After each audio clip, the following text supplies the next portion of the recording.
Let's remember who we are. We are the United States of America. And there is nothing beyond our capacity when we act together. U.S. President Joe Biden delivering a fiery State of the Union address on Thursday evening.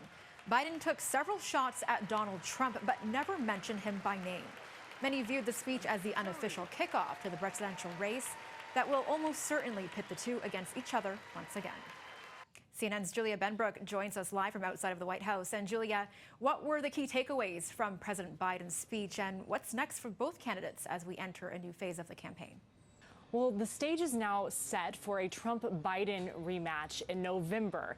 And that means that Biden's State of the Union address not only highlighted some key themes of his presidency, but it also took on the tone of a campaign event at times. Now, I heard you mention that he did not say Trump's name. That's true. But he did mention his predecessor more than a dozen times throughout the speech, showing a big emphasis on his opponent as they're heading toward that general election. But Biden used this stage as a chance to call out Republicans for failing to pass the bipartisan border security bill that was up just a little while ago after Trump encouraged them not to pass it. Now, this speech marks 8 months until the general election. So this is really a new phase as they're pushing forward. And Biden is visiting a key battleground state. He's in Pennsylvania right now and really working toward that next phase of the election. Trump is doing that as well. Now, the Biden campaign is now pushing to amplify his State of the Union message with a new campaign. Can you tell us about his team's message?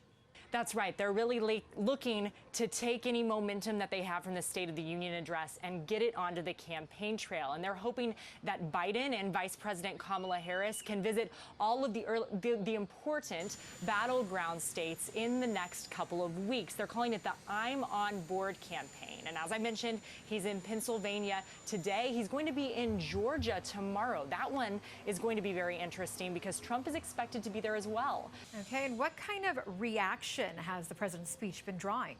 Well, it's very interesting because, of course, you're going to get two different sides here. Democrats are saying that Biden showed up, he was energetic, and he proved that even at 81 years old, he can take on a second term in the White House. Republicans are making a very different argument. They're saying that he was too political, that he spoke about Trump too many times during this speech. We do have some polling. I do want to note that you have to be careful with this polling because it doesn't show the view of all Americans. It shows those who watched the State of the Union. And with a Democratic president, you're more likely to get Democratic viewers. But of those polled, they said that 60% of them had a positive reaction to his speech, and 35% reacted very positively. Okay, well, thank you for joining us, Julia. That's CNN's Julia Benbrook joining us from Washington.